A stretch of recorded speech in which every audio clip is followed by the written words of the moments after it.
جو کچھ ہمیں نظر آ رہا ہے اس کی بنیاد پر ہم نے فوری طور پر بیعت کا نظام اختیار کرنے کا فیصلے کو مؤخر کر دیا کہ فوری طور پر ہم اسے اختیار نہیں کرتے۔ وہ جو دو چیزیں تھیں ان میں سے پہلی چیز یہ تھی کہ یہ مشاہدہ تنظیم میں رہ کے ہوا کہ بیعت کے نظام کی وجہ سے تحریکیت دب جاتی ہے، تحریکیت کے اوپر وہ نظم کا جو اسے ڈنڈا کہیے، سٹرکچر کہیے، پیپر ورک کہیے، روٹین ورک کہیے، جو بھی آپ اسے نام دے دیں، اور بعض لوگ اسے بیوروکریسی کہتے ہیں، یہ جو سٹرکچر بن جاتا ہے یہ تحریکیت کو منجمد کر دیتا ہے، جمود کا شکار کر دیتا ہے۔ اور یہ ہر شخص نے دیکھا ہوگا جو نقیب، امیر، مقامی کی سطح پر جس نے ذمہ داری ادا کی ہو کہ اس کے اوپر جتنا پیپرز کا لوڈ ہوتا تھا اتنا حرکت کے لیے اسے موٹیویشن نہیں ملتی تھی۔ جب بھی بالا نظم اس سے رابطہ کرے گا تو اس بات پر کرے گا کہ آپ نے وہ ہفتہ وار رپورٹ دے دی، آپ نے ششمائی رپورٹ دے دی، آپ نے وہ جو انفاق کی رپورٹ دے دی، آپ نے فلانی رپورٹ دے دی، فلانا نظم کا تقاضا پورا کر دیا، یہ روٹین ہو گئی، فلانا اجتماع ہو گیا نہیں ہو گیا۔ لیکن وہ جو حرکت ہونی چاہیے کہ جماعت ایک تحریک کی صورت میں نظر آئے، اس کی موٹیویشن آپ کو مرکز سے نہیں ملے گی، بالا تر نظم سے نہیں ملے گی، وہ دب جاتا ہے۔ اور یہ کوئی اس دور میں نہیں ہوا، یعنی عاقب صاحب کے دور کی بات ہی نہیں ہے، یہ مسئلہ ڈاکٹر صاحب کے دور میں بھی تھا۔ مجھے یاد ہے میں نے ڈاکٹر صاحب نے ایک دفعہ پوچھا تھا، ڈاکٹر صاحب اور طبیعت کے آدمی تھے، انہوں نے ایک دفعہ پوچھا کہ جو ہمارا جمود ہے، یعنی وہ مانتے تھے کہ تنظیم پر جمود ہے، تو انہوں نے کہا اس کی وجوہات کیا ہیں، اور تمام اراکین شورا سے انہوں نے رائے مانگی کہ سب لوگ اپنی اپنی رائے دیں کہ جمود کی وجوہات کیا ہیں، اور یہ کانفیڈینشیل خط مجھے لکھیں۔ ان کے خیال میں یہ بھی تھا کہ ہو سکتا ہے ناظم اعلیٰ وجہ ہو سکتا ہے مرکزی ٹیم وجہ ہو سکتا ہے کوئی مقامی جو نظم ہے وہ وجہ ہو، لہٰذا اس میں کوئی پراپر چینل کا مسئلہ نہیں رکھا۔ انہوں نے کہا کانفیڈینشیل خط براہ راست مجھے لکھنا ہے جو کہ اس کی وجہ لکھ دو۔ تو اس میں دیگر وجوہات میں نے پہلے لکھی تھی، لیکن بعد میں یہ وجہ بھی لکھی تھی کہ نظام العمل ہمارے لیے ایک ایسی حیثیت اختیار کر گیا ہے کہ جس نے ہماری تحریکیت کو کھا لیا ہے۔ اور اس کے لیے میں نے مثال دی تھی کہ ریشم کا کیڑا ہوتا ہے، وہ ریشم اپنے گرد بنتا رہتا ہے اور خود اسی ریشم کے اندر گھٹ کے مر جاتا ہے۔ یہ مثال میں نے لکھی تھی کہ ہم نے یہ ایک سٹرکچر بنایا اپنی تنظیم کو کھڑا کرنے کے لیے، لیکن ہماری تحریکیت، وہ ہمارا جوش، ہمارا جذبہ، ولولہ، جنون، وہ اس سٹرکچر نے اپنے اندر ہڑپ کر لیا ہے، اب اس کے اندر گھٹ کے رہ گیا ہے، کہ یہ وہ خول بن گیا ہے کہ جس نے اس کو اپنی لپیٹ میں لے لیا۔ ہمارے ساتھ ایک زمانے میں ایم ایچ انصاری صاحب، میجر جنرل ریٹائرڈ تھے وہ، اور وہ پہلے نورانی صاحب کے بہت قریبی ساتھیوں میں سے تھے، پھر جمعیت علماء پاکستان چھوڑ کر تنظیم میں شامل ہوئے، اور کچھ عرصہ یہاں رہنے کے بعد وہ پھر جماعت اسلامی میں چلے گئے، وہیں پہ ان کا انتقال ہوا۔ تو وہ بار بار یہ بات کہا کرتے تھے، وہ تحریک خلافت کے ناظم اعلیٰ بھی رہے، جو ہم نے تحریک خلافت شروع کی تھی اس کے ناظم اعلیٰ بھی رہے تھے۔ تو وہ فرمایا کرتے تھے کہ جو تحریک ہوتی ہے اس میں پیپر ورک نہ ہونے کے برابر ہوتا ہے، جہاں پیپر ورک زیادہ ہوتا ہے وہاں تحریک ختم ہو جاتی ہے۔ یہ ان کا اپنا تجربہ تھا، وہ یہ بات کرتے تھے۔ اب ہمارے سامنے ایک مثال تھی تبلیغی جماعت کی۔ آپ دیکھیں کہ تبلیغی جماعت میں پیپر ورک ہوگا لیکن آپ کو نظر نہیں آتا، کہیں کچھ نہ کچھ ہوگا، کہیں نہ کہیں ہوگا، ہم نہیں کہتے بالکل نہیں ہے، لیکن وہ نظر نہیں آئے گا، وہ سر پہ سوار نہیں ہے، وہ اس نے لوگوں کو اپنی جس طرح جکڑ کے نہیں رکھا ہوا ہے، اور وہ ہر بندہ اپنی جگہ پہ سیلف موٹیویٹڈ آپ کو نظر آئے گا، وہ لگا ہوا ہے، اس لیے کہ اس کے اوپر نظم کے ڈنڈے کا خطرہ نہیں ہے، کوئی جکڑ بندی نہیں ہے، وہ لگا ہوا ہے۔ تو پہلی بات تو یہ تھی کہ ہم نے سمجھا کہ یہ نظم کا معاملہ جو ہے، یہ نظم کا معاملہ اگر بالکل ابتداءً اختیار کر لیا جائے تو ساری محنت، سارا زور، ساری قوت نظم قائم کرنے پر لگ جاتی ہے، اور تحریکیت کم ہو کے اور ختم ہو کے رہ جاتی ہے۔ یہ ایک آرگنائزیشن تو بن جاتی ہے، لیکن یہ کہ وہ ایک تحریک ہو، یہ بات باقی نہیں رہتی۔ پہلی وجہ یہ تھی۔ دوسری وجہ جو ہمارے سامنے آئی وہ یہ تھی کہ جس زمانے میں یہ بڑی مضبوط جماعت کی بنیاد مولانا مودودی رحمۃ اللہ علیہ نے رکھی تھی، جماعت اسلامی، ظاہر ہے اس سے کوئی فرق نہیں پڑتا کہ آپ کا نظام بیعت کا ہو یا دستور کا ہو. منظم ہونے کے اعتبار سے آج بھی جماعت اسلامی تنظیم اسلامی سے زیادہ منظم جماعت ہے. اس گئے گزرے دور میں بھی جماعت اسلامی کا سٹرکچر تنظیم سے کہیں مضبوط ہے، اور آج بھی جتنا پریشر وہ سہار سکتا ہے اس کا 10واں حصہ بھی تنظیم اسلامی نہیں سہار سکتی. تو نظم کے اعتبار سے بڑی مضبوط جماعت اسلامی بھی تھی، اور اس زمانے میں تو بہت زیادہ منظم اور بہت زیادہ مضبوط تھی. تو یعنی اس کی ابتدا جماعت اسلامی سے ہوئی. پھر ڈاکٹر صاحب نے بھی اسی طرح کی منظم جماعت بنانے کا جو ہے وہ دعویٰ کیا، یا یہ کہ وہ اس کا علم بردار بنے. تو وہ دور کون سا ہے؟ یہ وہ دور ہے، ذرا ذہن میں رکھیے گا، یہ بہت اہم نکتہ ہے، کہ جب قوم کے ذہن میں بالعموم اکا دکا لوگوں کو چھوڑ کر، ایک بہت باریک سی اقلیت کو چھوڑ کر اکثریت جذبہ رکھتی ہے، شوق رکھتی ہے، ولولہ رکھتی ہے کہ اسلام کا نظام غالب ہو. یہ جو ہندوستان میں تحریک خلافت چلی تھی اور اتنی زوردار چلی تھی کہ اس میں گاندھی جی کو بھی شامل ہونا پڑا، حالانکہ ہندو تھا. تو تحریک خلافت میں کیوں شامل ہوا؟ یہ عوامی دباؤ تھا کہ اس کو بھی شامل ہونا پڑا. اسی طرح یعنی اس کا مطلب لوگوں کے اندر اس خلافت کی بحالی کا ایک جذبہ موجود تھا. یہ جو تحریک پاکستان ہے یہ ایک دم کیوں کنارے لگ گئی، اور 40 میں قرارداد پاس ہوئی، 47 میں پاکستان بن گیا، کہ لوگوں کے دلوں میں ابھی وہ خواب اسی طرح زندہ جاوید تھا کہ جو 24 میں خلافت کا خاتمہ ہوا ہے، پاکستان کی صورت میں اس ختم شدہ خلافت کا ہم احیا کریں گے، اثر نو وہ نظام دنیا میں سامنے آ جائے گا.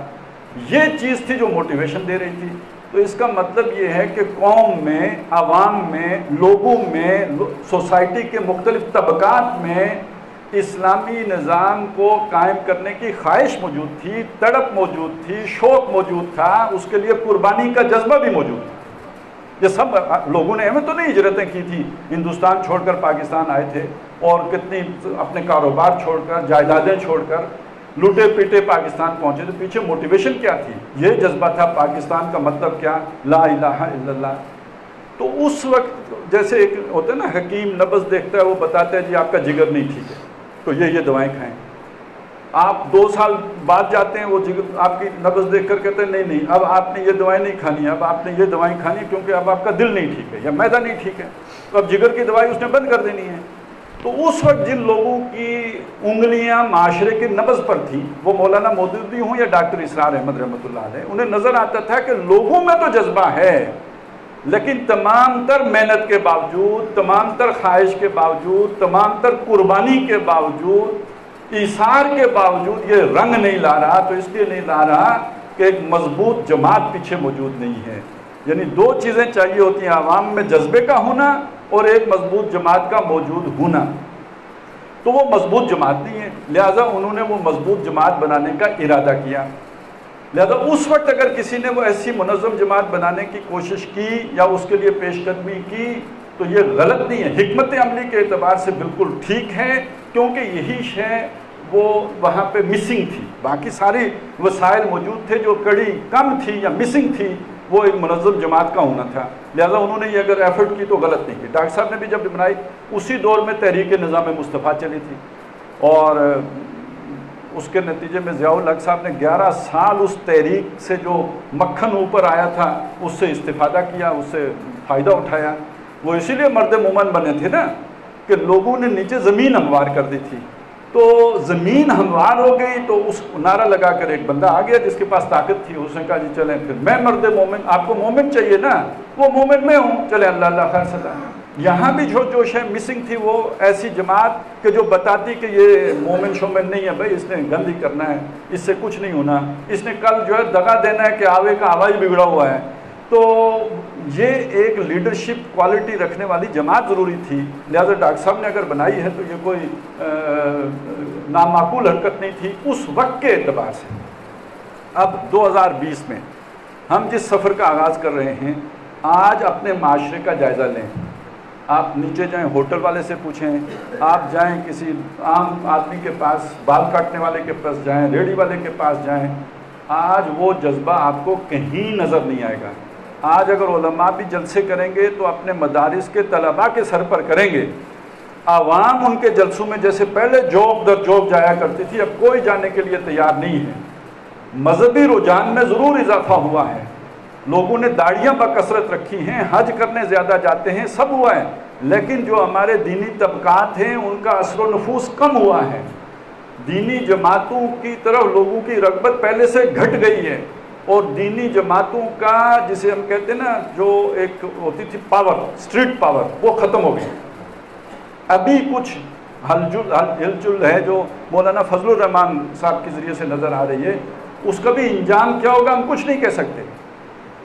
ایک وقت میں تو بڑا جو ہے وہ لگا تھا نا میلہ، جو لال مسجد نے لگا لیا تھا، بہت سے لوگ اس وقت بھی امید سے ہو گئے تھے، لیکن یہ کہ نتیجہ جو نکلا تو وہ سب کو معلوم ہے. اسی طرح مولانا فضل الرحمان صاحب کی ساری ایفرٹ کا نتیجہ کیا نکلے گا ہم آج کچھ نہیں کہہ سکتے. لیکن میں جو بات بتا رہا ہوں وہ یہ کہ آج معاشرے کے اندر دینی جذبہ، اقامت دین کا جذبہ، نظام خلافت کے احیاء کا جذبہ اب اس طرح موجود نہیں ہے جیسے 1947 میں تھا، ایون جیسے 1977 میں تھا. اب معاملہ اس سے بہت بدل چکا ہوا ہے. اب ہماری نوجوان نسل دہریے ہو رہی ہے. آپ یونیورسٹیوں میں جا کے دیکھیے، سب سے زیادہ الحاد، ملحد آپ کو یونیورسٹیوں میں ملیں گے. مسلمان بچے ملیں گے، ان کے والدین نمازی پرہیزگار ہوں گے، بچے ملحد ہیں، کوئی جو ایتھیسٹ ہیں. تو آج ہمارے معاشرے کے اندر وہ جذبہ بالکل مفقود ہو گیا ہے.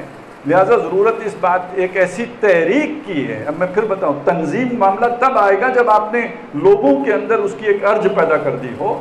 تو اب ضرورت ایک ایسی تحریک کی ہے جو اویئرنس پیدا کرے، جو کھوئے ہوں کی جستجو کرے، جو ایک ولولائے تازہ جو ہے عوام کو عطا کرے اور قوم کو عطا کرے، ایک حیات نو کا پیغام لے کر آئے. تو اب اس وقت ایک آرگنائزیشنل سٹرکچر کھڑا کرنا اتنا اہم نہیں ہے جتنا کہ عوام کو جو ہے وہ موٹیویٹ کرنا، انسپائر کرنا، دین کی طرف راغب کرنا، اس کی اہمیت ہے، اور صحیح فکر کے ساتھ کرنا. ویسے تو موٹیویشن اور جماعتیں بھی دے رہی ہیں، عوامی سطح پہ دے رہی ہیں، بڑا اچھا کام کر رہی ہیں، لیکن صحیح فکر کے ساتھ، درست سوچ کے ساتھ، صحیح علم کے ساتھ، یہ ایک وقت کی ضرورت ہے. اچھا، جب آپ ہر فرد کو چاہتے ہیں کہ وہ دیوانہ وار کام کرے، تو اس فرد کے اوپر اگر آپ کوئی نظم کی ہتھکڑیاں بھی لگا دیں گے، اس کی گردن میں کوئی نظم کے ڈنڈا یا نظم کا توپ بھی اسے پہنا دیں گے، اور پیچھے ایک ڈنڈا بردار بھی کھڑا کر دیں گے اس کا نقیب، کہ دائیں ہوئے تو ضرب پڑے گی اور بائیں ہوئے تو ضرب پڑے گی. وہ جیسے کوٹواری علاقے میں آپ کو پتہ نا، وہ جو ہل چلاتے تھے تو اس میں ذرا سا جو بیل ہوتا تھا دائیں بائیں ہو تو پیچھے سے چابک آتا تھا نا کہ صحیح چلو، درمیان میں چلو. تو یہ نظم تو پھر یہ شے ہے کہ بندہ دائیں ہوا تو چابک نظم کا آ گیا، بائیں ہوا تو چابک نظم کا آ گیا. تو وہ اسے خود سیکھنے کا موقع نہیں ملتا، وہ تو اسے پھر نظم کے پائپ لائن سے گزرنا ہوتا ہے. تو وہ بھی سر دے دیتا ہے کہ چلیں اب اگر اس اوکھلی میں سر دے ہی دیا ہے تو نظم کے موصلے سے کیا ڈرنا، اور پھر اگلے سرے سے جا کے نکل جاتا ہے. بعض اداروں میں ایسا ہوتا ہے نا کہ بندہ بھرتی ہو گیا تو وہ کچھ نہ کچھ تو بن کے پرلے سرے سے نکل ہی جائے گا نا، کچھ بھی کوشش نہ کرے. تو وہ وہاں لوگ مذاق کیا کرتے ہیں کہ اگر یہاں کھوتا بھی بھرتی ہو کے آ جائے تو وہ بھی جو ہے فلانے وقت تک ایک رینک لے کے ہی جائے گا یہاں سے. تو بھئی وہ ایک سسٹم ہے، اس میں گھس گیا تو پرلے سرے سے نکل ہی جائے گا کچھ نہ کچھ بن کے، کچھ تمغہ لے کے. وہ اس کے بغیر جو ہے وہ یعنی بغیر کسی رینک کے نہیں جائے گا، بس یہ کہ پائپ لائن کے اندر رہے، کہیں پھاڑ کے باہر نہ نکل جائے. تو یہ نظم ہوتا ہے. تو نظم تو یہ کر کے چھوڑتا ہے. باقی اب اس کا دماغ ہو نہ ہو، کام کر رہا ہو نہ کر رہا ہو، سیلف موٹیویٹڈ ہو نہ ہو، سسٹم اسے دھکا دے کے لے کے جائے گا. تو یہ روبوٹس کو چلانے کا تو طریقہ ہوتا ہے، ہو سکتا ہے، لیکن سیلف موٹیویٹڈ لوگ اس طرح نہیں بن سکتے. ہم کہتے ہیں، روتے ہیں ہم دائی نہیں بنا سکے، تو دائی تو اس طرح نہیں بنا کرتے نا جی. آپ نے پانی پکڑا ہے، پانی میں پتی ڈالنے کی بجائے آپ نے کسی پودے کے پتے ڈال دیے ہیں، اور دودھ ڈالنے کی بجائے آپ نے کوئی اور سفید شے ڈال دی ہے. اب بیٹھے رو رہے ہیں کہ یار یہ چائے نہیں بن رہی، چائے نہیں بن رہی. تو چائے کدھر سے بنے گی بھائی؟ آپ نے تو چائے کے پری ریکویزٹس ہی نہیں پورے کیے ہیں. تو اسی طرح سمجھ لیجئے کہ دائی بننے کے لیے کچھ اختیار دینا پڑتا ہے، کچھ موٹیویشن دینی پڑتی ہے، کچھ بندے کو کھلا چھوڑنا پڑتا ہے. اب محمد رسول اللہ صلی اللہ علیہ وسلم کو جب ہم دیکھتے ہیں ہر شخص ان کے ساتھ جو ہے سیلف موٹیویٹڈ ہے، تو کیوں نہ ہو؟ آپ کہتے ہیں یار باہر جا کے کلمہ نہیں پڑھنا، لوگ ماریں گے، تو وہ باہر نکلتے ہیں اور باہر نہیں پڑھتے، خانہ کعبہ میں جا کر پڑھتے ہیں جہاں سارے سرداران قریش اکٹھے ہیں، خوب کٹ پڑتی ہے، اور پھر جناب خوش باش واپس آتے ہیں کہ آج میں نے صحیح جو ہے نا کام کر کے آیا ہوں۔ تو بھئی یہ بندہ ہوتا ہے نا سیلف موٹیویٹڈ، تو یہ موٹیویشن اگر وہاں پہ آ جاتا وہ واپس، اوئے تو نے نظم کی خلاف ورزی کی، میں نے کہا تھا باہر جا کے نہیں پڑھنا اور تو نے پڑھ لیا ہے، تو مجھے بتائیں پھر اس کے بعد کوئی اس طرح کی موٹیویشن کا مظاہرہ کر سکتا تھا؟ یہ ہوتا ہے جس کو ہم نے دیکھ کے یہ سوچا کہ یار ہم ذرا اس معاملے کو کھلا چھوڑ دیتے ہیں۔ ایک اور بات بھی بتاؤں، وہ اپنی کمزوری کی بات ہے، وہ 2.5 نمبر پہ رکھ لیں، 2 یہ پورے ہو گئے تو آدھا وہ نمبر اس کو بھی دے دیں، 2.5 نمبر وہ ہے۔ وہ بات یہ تھی کہ چلیں پورا ہی دے دیں، اپنی جگہ پہ وہ بہت وزنی بات ہے، میں کہنا نہیں چاہتا تھا لیکن مجھے کہنا پڑ رہی ہے، میں بتا دوں کہ دیکھیں بیعت کے نظام میں بیعت وہ شخص لے جو ابو آل ہو، ایوریج بندہ نہیں لے سکتا، میڈیاکر نہیں لے سکتا، رخصت کا مسافر بیعت نہیں لے سکتا۔ میں آپ کے سامنے صرف ڈاکٹر صاحب کی مثال رکھتا ہوں۔ ڈاکٹر صاحب نے جب 1977 میں تنظیم بنائی ہے نا، بیعت کی بنیاد پر بنائی ہے، قربانی کیا دی ہے؟ ان کے ایک تو پرانا کاروبار تھا وہ تو ختم ہی کر دیا تھا، ایک ان کا کوئی چھوٹے موٹے کوئی شیئر تھے، اقتدار احمد صاحب کا اپنا کاروبار تھا، انہوں نے بھائی کی عزت نفس کی خاطر کہ میں اگر مدد کروں گا تو بھائی نہیں لے گا یا اسے کوئی عزت نفس مجروح ہوگی، ان کا شیئر رکھ لیا تھا اپنے کاروبار میں کہ یہ آپ کو حصہ آتا رہے گا۔ تو جب جماعت بنائی ہے تنظیم اور بیعت لی ہے تو پہلا کام یہ کیا کہ وہ شیئر بھی ختم کیا، بیچ دیا، اور وجہ پتہ ہے کیا بتائیے؟ کہ اس وقت کوئی کاروبار کچھ نہ کچھ بے ایمانی کیے بغیر نہیں ہو سکتا، کوئی کاروبار کچھ نہ کچھ بے ایمانی کیے بغیر نہیں ہو سکتا۔ میں اگر لوگوں سے بیعت لے رہا ہوں تو میرا اپنا اگر ایسا ذریعہ آمدن ہو تو پھر میرا حق ہی نہیں بنتا کہ میں بیعت لوں۔ تو میں اپنی کمزوری کا اعلان کرتا ہوں، بھئی ہم شبان المسلمین میں ایسا بندہ کوئی بھی نہیں تھا جس کی ہم اس معیار پر وہ پورا اترتا اور ہم اس کی بیعت لیتے۔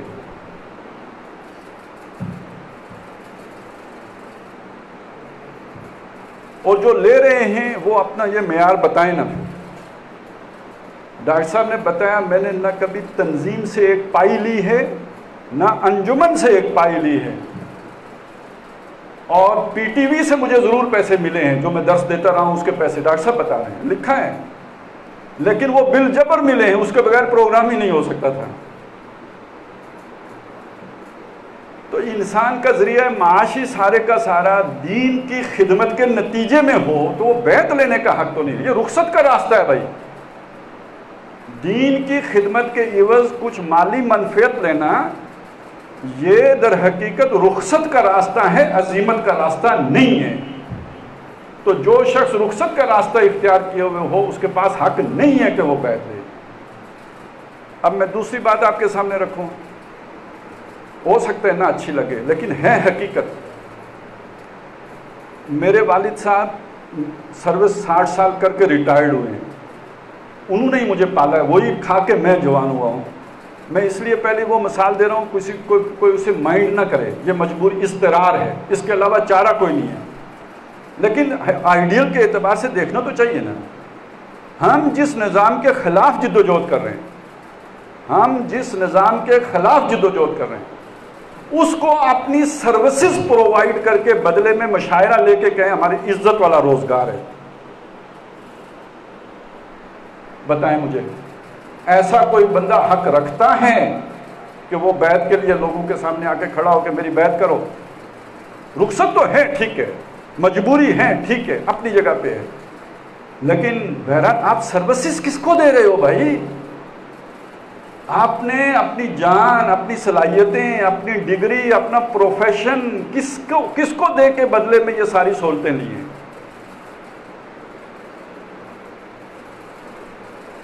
تو بہرحال کسی نے ایک حد تک کیا، اس کے بعد اسے سمجھ آ گئی، چھوڑ کے آ گیا، وہ اور بات ہے، لیکن پورے بھی کیے ہوں 60 سال۔ اللہ کے ہاں معافی کی بات میں نہیں کر رہا ہوں، وہ ہے، میں نے کہا اضطرار کی اپنی ایک، اللہ تعالیٰ کہتا ہے الا من اضطر غیر باغ ولا عاد، اس کی گنجائش ہے، لیکن بیعت کی سطح پہ جو بندہ جا کے کھڑا ہو، جو دوسروں سے کہے کہ میرے ہاتھ میں آ کے ہاتھ دو، یار یہ کوئی چھوٹی سی بات ہے؟ میں دائی ہوں، وہ جو تمہارا معاہدہ اللہ کے ساتھ ہے، ان اللہ اشتری من المؤمنین انفسهم واموالهم بان لهم الجنہ، میں ریپریزنٹیٹو ہوں، وہ مال میرے کہنے پر تم لگاؤ گے۔ Who are you؟ خود تم چاکری کر کے آئے ہو 60 سال، کیسے کہہ سکتے ہو تم یہ بات؟ اب تیسرے بندے کو لے لیں، کاروبار میں مگن ہے، دفن ہے، اور کاروبار وہ والا نہیں ہے کہ جی چلیں 2 وقت کی روٹی کا بندوبست ہو رہا ہے، لیگیوریس لائف ہے، دنیا کی کوئی فیسلٹی نہیں ہے جو اس کو میسر نہ ہو۔ یار ہمیں نہیں پتہ ٹیکس دیتے ہوئے کیا کرنا پڑتا ہے۔ ایک ٹھیکہ آپ نے کہیں لیا ہے تو بل پاس کروانے کے لیے کیا کرنا پڑتا ہے۔ یہ بڑی بڑی جو فرمیں ہوتی ہیں، بڑی دلچسپ بات ہے، آپ کو شاید نہیں پتہ ہوگا، یہ سیکولر سے سیکولر بندہ ہوگا، بے دین سے بے دین بندہ ہوگا، وہ اس نے جو ڈیسک بنایا ہوگا نا رشوت دینے والا، ظاہر ہے محکموں کے ساتھ ڈیل کرنا ہے، سیٹل ڈاؤن کرنا ہے، انڈر دا ٹیبل بہت کچھ کرنا ہے، وہ سب سے نیک متقی پرہیزگار آدمی ہو، کیونکہ جب باقی کوئی چیز جا کے خریدے گا تو انوائسمنٹ آئے گی نا، وہ تو پتہ ہے نا کتنے کی آئی ہے، کتنا ہوا ہے، کل فون کر کے پوچھ بھی سکتے ہیں، یہ نوید صاحب بیٹھے ہیں، یہ کرتے رہتے ہیں یہ کچھ۔ لیکن یہ کہ اگر اس کے بدلے میں کسی نے جا کے ڈیل کرنی ہے تو کیا معلوم وہ کیا سیٹل کر کے آیا ہے۔ آپ متعلقہ افسر سے پوچھ بھی نہیں سکتے کہ وہ جی میرے بندے نے آپ کو کتنی رشوت دی ہے، ہو سکتا ہے یہ نہیں ہو سکتا۔ لہذا یہاں پہ ایک بڑا نیک بندہ چاہیے، ایماندار بندہ چاہیے جو بالکل بے ایمانی نہ کرتا ہو۔ اگر 1 لاکھ روپیہ دے کے آیا ہو تو آ کے یہی بتائے کہ سر رشوت میں 1 لاکھ دیا، کہیں وہ 2 لاکھ کہہ دے تو آپ کیا کریں گے؟ آپ کو تو نہیں پتا 2 لاکھ دیے کہ 1 لاکھ دیے۔ تو سب سے ایماندار آدمی محکمہ رشوت ستانی میں درکار ہے۔ یہ تو ہمارے ملک کا کاروبار ہے، اس کے بغیر تو نہیں چلتا۔ کوئی چلا کے دکھائے، اربوں کما کے لائیں سعودی عرب سے، جاپان سے، یورپ سے، مغرب سے، پاکستان میں آ کے انویسٹ کریں، 3 سال کے بعد ککھ نہیں ہوگا۔ ایماندار بن کے کریں، باقی مجبور بن کے کریں تو پھر چلے گا، پھر دوڑے گا۔ فائل کو بھائی پہیا لگانا پڑتا ہے، جس کا پہیا جتنا موٹا ہوگا اتنی تیز دوڑے گی، جتنا اونچا ہوگا اتنا زیادہ دوڑے گی۔ تو یہ ہمارا ملک ہے۔ اب ایک بندہ یہاں کاروبار کر رہا، ٹھیک ہے مجبوری ہے، وہ حتی الوسع اپنے آپ کو بچانے کی کوشش کرے گا، لیکن ہے تو رخصت کا راستہ نا۔ اب وہ یہ کہے کھڑا ہو کہ میری بیعت کرو، میں بیعت کے اعتبار سے اسے بات کر رہا ہوں صرف، باقی میں اسے کوئی میں نے شروع یہاں سے کیا ہے کہ ہم بھی یہی کچھ کرتے ہیں، سب یہی کچھ کرتے ہیں، اسی لیے میں سمجھتا ہوں نہ میں اہل ہوں نہ کوئی اور اہل ہے اس بات کا کہ وہ کھڑا ہو کے کہے میری بیعت کرو۔ تو بہرحال یہ کچھ چیزیں تھیں کہ جن کو دیکھ کر ہم نے ایک نظام ایسا بنایا، اور اللہ کی طرف سے میرا خیال ہے کہ یہ جو مجبوریاں تھیں نا، یہی بلیسنگ تھی، وہ بلیسنگ ان دا ڈسکائز والا جو معاملہ ہے نا، وہ ہمارے ساتھ ہوا ہے کہ ہم سے اتنے لوگوں نے رابطہ کیا، انہوں نے کہا یار آپ نے تو بہت اچھا نظام بنایا۔ اب میں کیا بتاؤں کس کس نے کیا ہے۔ ابھی میں کراچی گیا ہوا تھا، 2-3 بندے ملنے آئے، شہید روئے، تو یعنی آ کے جس چیز کو انہوں نے اپریشیٹ کیا، میرا خیال یہ کہ شاید وہی ایک اپریسیشن دینے کے لیے وہ آئے تھے، وہ یہ تھا کہ آپ نے یہ جو قدم اٹھایا یہ بہت اچھا قدم اٹھایا۔ دوسری بات انہوں نے کہی جو آپ نے مرکزی سطح پہ بیت المال کا نظام نہیں رکھا ہے، یہ بہت ٹھیک کام کیا۔ تو یہ ہمارے، میں صاف آپ کو کہتا ہوں، یہ ہماری وزڈم نہیں ہے،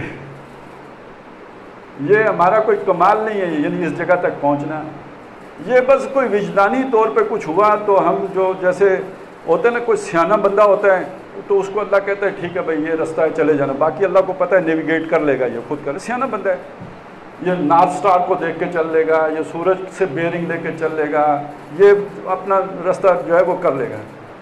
اور جو چاواں بندہ ہو ہم جیسا، اس کو اللہ چھوڑ کے آتا ہے۔ اس معاملے میں تو یوں لگتا ہے کہ جیسے اللہ تعالیٰ نے ہمیں وَلَقَدْ جِئْنَاكَ عَلَىٰ قَدَرٍ يَا مُوسَىٰ، اے موسیٰ ہم نے تمہیں اس تقدیر پہ لا کے پہنچایا ہے، ہماری تقدیر لے کے آئیے ہیں اس جگہ پہ تمہیں۔ تو شبان المسلمین کو تو تقدیر یہاں پہ لے کے آئیے، ہماری جو ہے نا وہ جو بھی جنہیں ہم کمزوریاں کہتے ہیں اس کا نتیجہ تھا لازمی کہ ہم یہ جو ہے یہ نظام اختیار کریں۔ باقی بیت کے نظام کے اندر جو ڈاکٹر صاحب نے اختیار کیا اور اس میں اب جو مغالطے پیدا کر دیے گئے ہیں، اس پر میں نے گفتگو کا سلسلہ شروع کیا ہے، وہ انشاءاللہ جاری رہے گا، اور میرا خیال ہے کہ ہو سکتا ہے 4-5 گھنٹے پر مشتمل ہو جائے، کیونکہ میرا جو وہ خاکہ بنا ہے اور اس میں جو وہ ساری چیزیں فٹ ہوئی ہیں وہ بھی گیون ہی ہیں، تو وہ انشاءاللہ تعالیٰ جب آپ کے سامنے آ جائیں گی تو وہ تو بالکل کلیئر ہو جائے گا۔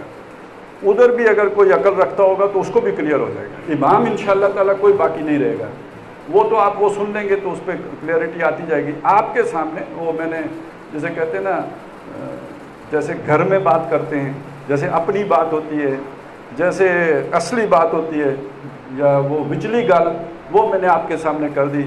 ابتدا تو یوں ہوئی ہے، اب معاملہ چل پڑا ہے تو چل سو چل، پھر دیکھیں گے کیا بچتا ہے کیا رہتا ہے، اور اس پہ انشاءاللہ تعالیٰ وہ بس دعا کریں کہ یہ جو ہم نے فیصلے کیے ہیں اس میں اللہ تعالیٰ برکت عطا فرمائیں، اور یہ گاڑی جو ہے یہ چل پڑے اور ہمارے ملک کی قسمت بدل جائے۔ حالات آپ کے سامنے ہیں،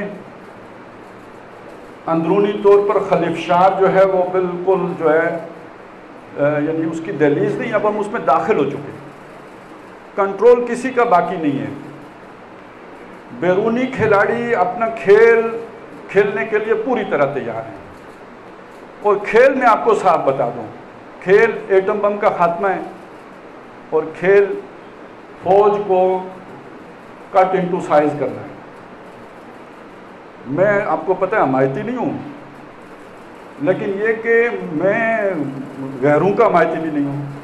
ہماری اگر کوئی ہے گلے ہیں شکوے ہیں رنجش ہے تو اسی بات پر تھی کہ بھائی صاحب آپ کو نہیں پتہ ہے کہ آخر میں آپ کے ساتھ کریں گے کیا، تو یہ حرکتیں کیا کرتے ہو؟ اپنی ہی قوم کو اپنا دشمن بنا لو گے تو کل جب بیرونی دباؤ آئے گا تو کیسے سسٹین کرو گے؟ آپ کے پیچھے آپ کی قوم نہیں ہوگی، ان کے دلوں میں بھی آپ کی نفرت ہوگی، تو پھر کیسے برداشت کرو؟ آج وہ دن آ گیا، قوم بیزار ہو چکی ہے آپ سے، اور بیرونی دباؤ آ چکا۔ مجھ سے لوگوں کو بڑا گلہ رہا ہے، خاص طور پہ عمران خان صاحب کے حوالے سے، تو اب میں یہ بات کہہ رہا ہوں کہ وہ کہتے ہیں نا ایک بات کہ بنیے کا بیٹا گرے گا تو کچھ دیکھ کے گرے گا، تو یہ جو چپ چاپ تھے کچھ عرصے تک اور ایک دم بولے ہیں، اور بولے بھی کفن پھاڑ کے ہیں، تو یہ بھی تو ایویں نہیں ہوتا نا، اشارہ پا کے ہی ہوتا ہے، اور جنہوں نے اشارہ دیا ہے وہ کل کیا کریں گے وہ انہیں بھی نہیں پتا ہے۔ صدام کو بھی اشارہ ملا تھا کہ کویت کا اور تمہارا اپنا معاملہ ہے، ہم بیچ میں دخل اندازی نہیں کریں گے، اور صدام نے بھی گھوڑے دوڑا دیے، اور جب دوڑا دیے تو پھر اس کے بعد جو نتیجہ نکلا وہ آپ کے سامنے ہے۔ تو وہ اشارہ ہمیں بھی کیا تھا، کرگل چڑھ جاؤ بچہ، رام بھلی کرے گا۔ ہمارا بچہ کرگل چڑھ گیا، پھر رام نے ہمارے ساتھ بہت بری کی، بھلا نہیں کیا، بہت بری کی، اور پھر وہاں سے ہمارا جو ڈکلائن شروع ہوا ہے، یہ کرگل سے جو ہمارا فال شروع ہوا ہے یہ اب بحیرہ ہند تک پہنچنے والا ہے، تو یہ وہیں سے سارا ڈکلائن ہے۔ تو بہرحال یہ نازک دور اندر سے باہر سے آپ دیکھیں ہندوستان ہے وہ بالکل پر تول رہا ہے، اس لیے کہ اس کی اپنی بڑی بےزتی ہو گئی ہے، اس نے بھی عزت بنانی ہے تو اسی سے بنے گی کہ کچھ ہماری ٹھکائی کر دے۔ وہ ڈرامہ دیکھا تھا نا، وہ ایک جو چلتا تھا یہ اندھیرا اجالا، وہ بڑے کی بےزتی ہوتی ہے، اس سے چھوٹے کی کرتا، وہ اس سے چھوٹے کی کرتا، تھانے دار صاحب والدار صاحب کی کرتے، والدار صاحب سپاہی کی کرتے، سپاہی کو کوئی نہ ملتا تو وہ جو ہوٹل والا چائے دینے آتا وہ اسی کو تھپڑ مارتا۔ تو اب جو کام چائنا نے کیا ہے انڈیا کے ساتھ، تو اس نے بھی اپنے عوام کے سامنے اپنا منہ سیدھا کرنے کے لیے کسی کے ساتھ پنگا تو لینا ہے نا۔ تو خطے میں کون ہو سکتا ہے؟ تو یہ دوسری طرف یہ سب اللہ کا انتظام ہے۔ یہ حالات اصلاً کس نے بنائے ہیں؟ اللہ تعالیٰ نے بنائے ہیں۔ اور اللہ تعالیٰ نے کیوں بنائے ہیں؟ اس لیے بنائے ہیں کہ ہماری کوئی کل سیدھی نہیں ہے۔ ہم اللہ کی دشمنی میں غیر مسلموں سے بھی آگے نکل گئے ہیں، کوئی کل سیدھی نہیں۔ ہمارے دیندار بھی بگڑے ہوئے ہیں، دھوکے فراڈ دے رہے کر رہے ہیں۔ تو اس کا تو نتیجہ یہ نکلتا ہے نا، پھر ایک صبح کو ان کانت اللہ صیحۃ واحدۃ فاذا ہم خامدون، پھر ایک چنگاڑ آتی ہے، اور وہ آج ایٹمی چنگاڑ ہو سکتی ہے۔ ہم خبریں نہیں سنیں گے کہ جنگ چھڑ گئی، فاذا ہم خامدون، یہ ہمارے سر پہ کھڑا ہے۔ ہماری یہ ایفرٹ، ہماری یہ کوشش، ہماری یہ محنت ہو سکتا ہے کہ اس آئے عذاب کو ٹال دے، دور کر دے، اس میں کوئی فاصلہ پیدا کر دے۔ اس جذبے کے ساتھ لگنے کی ضرورت ہے۔ یہ وقت موت ہے۔ یہ یونس علیہ السلام کی قوم پر جس طرح چاروں طرف سے عذاب میں وہ گر چکی تھی، یہ اس طرح فریاد کرنے کا وقت ہے۔ ہو سکتا ہے کہ اللہ تعالیٰ ہمارے استغفار، یعنی زبانی استغفار نہیں، یہ عملی استغفار، یہ جد و جہد، یہ محنت، اس کے صدقے پوری قوم کے لیے کوئی ریلیف پیدا کر دے، کوئی موقع ہے، نیا موقع ان کے لیے جو ہے وہ بن جائے۔ تو اس کی صورت یہی ہے، باقی اور کوئی صورت نہیں۔ نہ چائنا بچائے گا، نہ امریکہ بچائے گا، نہ کوئی اور بچائے گا۔ جب اللہ کا عذاب آئے تو کون بچا سکتا ہے؟ لہٰذا اس میں اپنا جو ہے وہ پورے جذبے سے، پورے جوش سے، محنت سے تن من دھن لگانے کی ضرورت ہے۔ اللہ تعالیٰ مجھے بھی توفیق عطا فرمائے۔ اور میں نے زندگی میں کبھی کوئی روٹین سے کوئی کام نہیں کیا، لیکن اب کوئی توانائی حاصل کرنے کے لیے میں باقاعدہ اپنے کھانے کا مینیو ہے جو میں نے سیٹ کیا، اور میرے لیے یہ بہت بڑا کام ہے، یہ بہت بڑا کام ہے۔ لیکن یہ کہ اس لیے کر رہا ہوں کہ کچھ یہ کہ کام کر سکوں۔ تو آپ سے بھی یہی گزارش ہے کہ ہماری ساری کوتاہیاں، کمیاں اپنی جگہ پہ، ہمارے اضطرار اپنی جگہ پہ، ہماری مجبوریاں اپنی جگہ پہ، اس کا کفارہ یہی ہے کہ ہم زیادہ سے زیادہ محنت اس طرف کریں، ادھر زیادہ سے زیادہ کام کریں۔ اقول قولی ھذا واستغفر اللہ لی ولکم ولسائر المسلمین والمسلمات۔